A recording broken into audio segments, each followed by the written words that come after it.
আজকে আমি যে শুক্তোটা আপনাদের সামনে নিয়ে হাজির হয়েছি সেটাতে না আছে উচ্ছে, না আছে সজনার ডাঁটা। আর এটা একদমই অনুষ্ঠান বাড়ির বা বাঙালি ট্র্যাডিশনাল শুক্তো নয়। এটা বাঙালি বাড়ির শুক্তো অবশ্যই, তবে একদম ঘরোয়া পদ্ধতিতে আর খুবই লাইট শুক্তো। তো দেখে নেওয়া যাক আমার আজকের রেসিপি।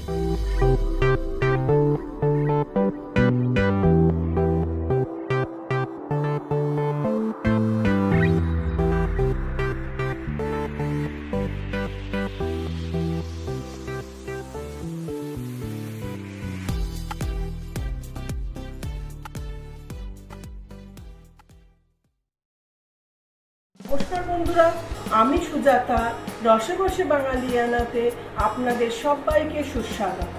আমার আজকের রেসিপি তেতো বা উচ্ছে ছাড়া শুক্তো।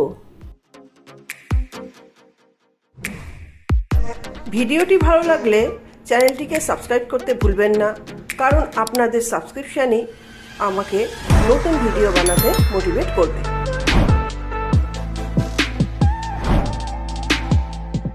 রেসিপিটি বানাতে নিয়েছি কাঁচা পেঁপে, লাউ, একটা কাঁচা কলা, এক আটি থানকুনি পাতা, একটা ঝিঙে, হাফ কাপ গরুর দুধ। মশলার মধ্যে নিয়েছি এক টুকরো আদা, একটা শুকনো লঙ্কা, 1/4 চামচ মেথি দানা, 1/4 চামচ রাঁধুনি, স্বাদ অনুযায়ী লবণ, 1 পিঞ্চ হলুদ গুঁড়ো, স্বাদ অনুযায়ী চিনি, হাফ চামচ আটা, সর্ষের তেল। এখানে যে সামান্য কিছু উপকরণ দেখছেন, যারা রান্না করেন তারা হয়তো বুঝতে পারছেন, কিন্তু এখানে যেহেতু উচ্ছে বা সজনার ডাঁটা বা বেগুন আরও নানা রকমের সবজি নেই, বড়ি, ঘি এসব নেই, তো বুঝতে অসুবিধা হলে আমি বলছি এসব ছাড়াও কিন্তু শুক্তো হয় ঘরোয়া পদ্ধতিতে। আর এই শুক্তোটা হয়তো অনুষ্ঠান বাড়ির মতন নয় বা রিচ শুক্তো নয়, যার মধ্যে সর্ষে পোস্ত বাটা, ঘি, বড়ি ভাজা এইসব থাকে, বা এত কিছু হয়তো সবসময় বাড়িতে থাকেও না, কিন্তু শুক্তো খেতে হবে। শুক্তো ভীষণই উপকারী একটা রেসিপি, আর এটা শরীরের জন্য খাওয়া উচিত, লিভারও ভালো রাখতে হবে। এই শুক্তোটা হলো সেরকমই একটা শুক্তো, যেই শুক্তোটা সুস্থ অসুস্থ বাচ্চা বুড়ো সবার জন্যই উপযোগী। তো এর জন্য আমি একদম ঘরোয়া পদ্ধতিতে সিম্পল ওয়েতে এই শুক্তো রেসিপিটা আপনাদের সঙ্গে শেয়ার করছি। তো চলুন কথা না বাড়িয়ে দেখে নেওয়া যাক আমার আজকের এই সামান্য উপকরণ দিয়ে শুক্তোর রেসিপিটা। তো এই জন্য আমি কি করব, প্রথমে এই সবজিগুলোকে কেটে নেব। যেহেতু এখানে একটা ঝিঙে ও একটা কাঁচা কলা, এক আটি থানকুনি পাতা নিয়েছি, সেহেতু আমি সম্পূর্ণ পেঁপেটা ইউজ করব না। আমি এই পেঁপেটার থেকে একটু কেটে নিচ্ছি, মানে 1/4 পেঁপে আমি ইউজ করছি। দেখুন এরকম এক টুকরো বা 1/4 পেঁপে আমি নিয়ে নিলাম। আর লাউ থেকেও আমি কিছুটা অল্প কেটে নেব। দেখুন লাউটাও আমি এতটুকু নিলাম, সম্পূর্ণ নিচ্ছি না, এই পরিমাণটুকু দিয়েই আমি আজকের শুক্তোটা বানিয়ে দেখাচ্ছি। তো প্রথমে আমি সমস্ত সবজিগুলোকে খোসা ছাড়িয়ে একটু চ্যাপটা চ্যাপটা করে কেটে নেব। থানকুনি পাতাটা পরিষ্কার করে বেছে ধুয়ে একটু উষ্ণ উষ্ণ গরম জল ও লবণ দিয়ে ভিজিয়ে রাখবো। তারপর আমি চলে আসছি রান্নাটায়। তো প্রথমেই আমি থানকুনি পাতার গোড়াগুলোকে বাদ দিয়ে থানকুনি পাতাটাকে পরিষ্কার করে বেছে নিচ্ছি। আর দেখুন এই থানকুনি পাতার মধ্যে যেইগুলো একদম পরিষ্কার পাতা সেই পাতাগুলো নেব, যেগুলো পোকা খাওয়া বা হলুদ হয়ে গেছে সেই পাতাগুলোকে আমি বাদ দিয়ে দেব। তো এইভাবে আমি সমস্ত থানকুনি পাতাগুলোকে নিয়ে ভালো করে 4-5 বার নর্মাল জলে ও একটু উষ্ণ গরম জলে সামান্য একটু লবণ দিয়ে ভিজিয়ে রাখবো। সমস্ত থানকুনি পাতাটা আমার বেছে নেওয়া হয়ে গেল। এইবার একটা চপিং বোর্ড নিয়ে নিলাম, পেঁপের খোসাটা ছাড়িয়ে আর পেঁপের ওপরে যে সিডগুলো আছে সেই সমস্ত সিডগুলো ফেলে আমি পেঁপেগুলোকে চ্যাপটা চ্যাপটা করে একটু কেটে নিচ্ছি।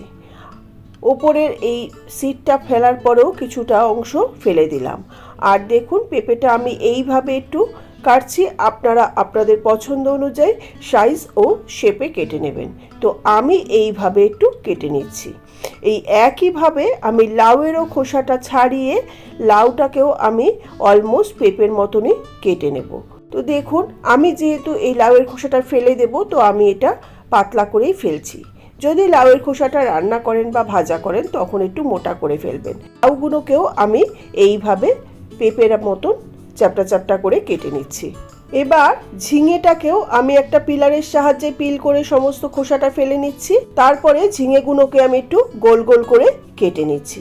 আর আমি এখানে সমস্ত সবজি চাকু দিয়ে কাটছি, আপনারা বটি দিয়ে কাটতে পারেন। কাঁচা কলাটাকেও আমি খোসা ছাড়িয়ে কাঁচা কলাটাও আমি গোল গোল করে কেটে নিচ্ছি। আর কাঁচা কলাটা ফ্রিজে থাকার জন্য কাঁচা কলার খোসাটা একটু কালো হয়ে গেছে। তো দেখুন কাঁচা কলাগুলোকেও আমি এইভাবে কেটে নিচ্ছি। আর আপনারা এখানে এই সবজির সঙ্গে যদি বিনস থাকে তো বিনস দিতে পারেন। আর কেউ যদি উচ্ছে বা সজনা ডাঁটা খেতে চান সেটাও দিতে পারেন। তবে এটা উচ্ছে ও সজনা ডাঁটা ছাড়াই আমি এই শুক্তোটা বানাই। আর যেসব বাচ্চা উচ্ছে দেখে সবজি খেতে চান না বা শুক্তো খেতে চান না, তারাও কিন্তু এই সবজিটা খেতে পারবে। তো দেখুন সবজিগুলো আমার সমস্ত কেটে নেওয়া হয়ে গেল। এবার গ্যাসটা অন করে আমি একটা কড়াই বসিয়ে দিলাম শুক্তোটা রান্না করবার জন্য। কড়াইটা ভালোভাবে গরম হয়ে গেলে আমি কড়াইয়ের মধ্যে দিয়ে দিচ্ছি দেখুন এই চামচের 1 চামচ সর্ষের তেল।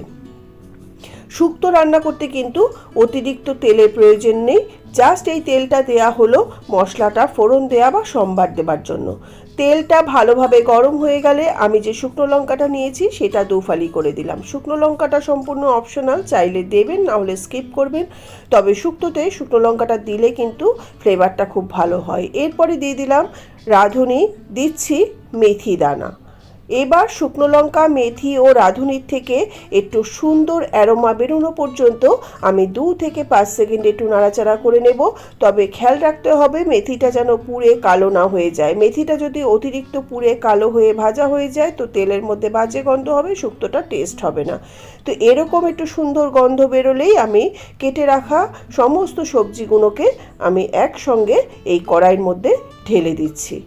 সমস্ত সবজিটা ঢেলে জাস্ট মিনিট 2 একটু নাড়াচাড়া করে নেব। যেহেতু শুক্তো এটা কোনো ভাজার ব্যাপার নেই।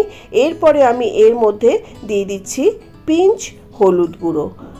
শুক্তোতে কিন্তু বেশি হলুদ গুঁড়ো দেওয়ার দরকার নেই, তাহলে শুক্তোর যে সুন্দর কালারটা সেটা নষ্ট হয়ে যায়। এরপরে দিয়ে দিচ্ছি স্বাদ অনুযায়ী লবণ। লবণটা অবশ্যই বলি আপনারা বুঝে দেবেন। হলুদ গুঁড়ো ও লবণটা দিয়ে আবারও আমি একটু সবজিগুলোকে ভালো করে নাড়াচাড়া করে নিচ্ছি যাতে সব সবজির মধ্যে লবণ ও হলুদ গুঁড়োটা মিশে যায়।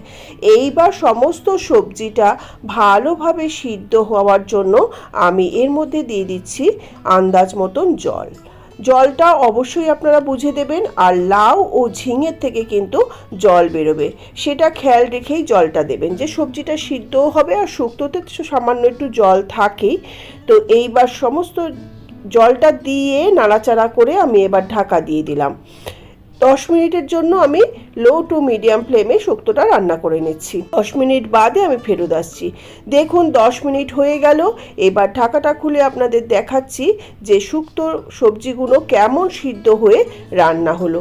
দেখুন পেঁপেটাই সিদ্ধ হতে একটু টাইম লাগে, তো লাউ পেঁপে সুন্দর সিদ্ধ হয়ে গেছে। আর কাঁচা কলা ঝিঙে তো ভীষণই নরম, তাড়াতাড়ি সিদ্ধ হয়ে যায়। আর যতটা জল দিয়েছিলাম জলটাও অনেকটা টেনে গেছে। তো যখন এই পর্যায়ে সবজিগুলো ভালোভাবে নরম হয়ে সিদ্ধ হয়ে গেছে সেই সময় আমি এর মধ্যে দিয়ে দেব যে চিনিটা নিয়েছি সেই চিনিটা সবজিগুলো সিদ্ধ হওয়ার পরেই কিন্তু দেবেন। আর চিনিটা সবসময় দেওয়ার সময় বলি অপশনাল, আপনারা চাইলে দেবেন না হলে স্কিপ করবেন। চিনিটা দিয়ে তারপরে আমি আদাটা দিচ্ছি। আদাটা মাকে দেখতাম শেষেই দিতে। আদা দিয়ে বেশিক্ষণ কিন্তু রান্না করতে নেই, তাহলে তিতো হয়ে যায়। এইবার যে থানকুনি পাতাটাকে আমি ধুয়ে রেখেছিলাম সেই থানকুনি পাতাটা দিয়ে দিচ্ছি। থানকুনি পাতাটা সবশেষে দেওয়ার কারণ থানকুনি পাতাটা বেশি জাল করার দরকার নেই বা বেশি সিদ্ধ করার দরকার নেই। এই যা হিট এতেই থানকুনি পাতাটা নরম হয়ে যাবে। আর আপনারা হয়তো অনেকেই জানেন যে থানকুনি পাতা কাঁচা খাওয়া বা থানকুনি পাতার রস খাওয়া কত উপকার। এরপরে যে হাফ কাপ দুধটা নিয়েছি সেই দুধটা আমি এই শুক্তোর মধ্যে দিয়ে দিলাম। দুধটাও কিন্তু সম্পূর্ণ অপশনাল, তবে দুধটা দিলে শুক্তোর কালারটা ভালো থাকে। আর যারা যদি নতুন রান্না শিখছেন তারা যদি হলুদ একটু বেশি দিয়ে ফেলেন তো দুধটা দিলে কিন্তু শুক্তোর কালারে ব্যালেন্সটা এসে যায়। দুধটাকে দিয়েও আবারও আমি মিনিট 2-3 শুক্তোটাকে ফুটিয়ে নেব। পরে আমি সব শেষে দিয়ে দিচ্ছি এই আটার গুঁড়োটা। এই আটার গুঁড়োটা দিলে শুক্তোটার মধ্যে একটা বাইন্ডিং আসবে আর শুক্তোটা একটু ঘন হবে। এটাও অপশনাল, চাইলে দেবেন না হলে দেবেন না। এবার আমি লবণ ও মিষ্টিটা একটু চেক করে নিচ্ছি। তারপরে একটু নাড়াচাড়া করে নামিয়ে ঠান্ডা করে আমি এটা ভাতের সঙ্গে পরিবেশন করব। তো দেখলেন তো বন্ধুরা, কত সহজেই তৈরি হয়ে গেল একটা ইজি ওয়েতে সুস্বাদু ও সহজ পদ্ধতিতে তৈরি শুক্তো। এরকম শুক্তো কিন্তু রোজ রোজ খাওয়া যায়। অনুষ্ঠান বাড়ির শুক্তোও উপকারী, কিন্তু অনুষ্ঠান বাড়ির শুক্তো না তো সব রকমের জিনিস সবসময় অ্যাভেলেবেল থাকে, আর বানাতেও অনেকটা টাইম লাগে। আর এই শুক্তোটা কিন্তু খুব তাড়াতাড়ি বানিয়ে নেওয়া যায়, আর এই শুক্তোটা কিন্তু প্রায় সময় খাওয়া যায়। তো শুক্তোটা নামিয়ে ঠান্ডা করে আমি পরিবেশন করে দেব। রেসিপিটি আপনাদের ভালো লাগলে ভিডিওটি লাইক করবেন, বন্ধুদের সঙ্গে শেয়ার করবেন ও চ্যানেলটিকে সাবস্ক্রাইব করে বেল আইকনটি প্রেস করে দেবেন, এতে আপনারা নিয়মিত আমার চ্যানেলের আপডেট পাবেন। আপনাদের কোনো বক্তব্য থাকলে কমেন্ট বক্সে জানাবেন। নমস্কার, ধন্যবাদ।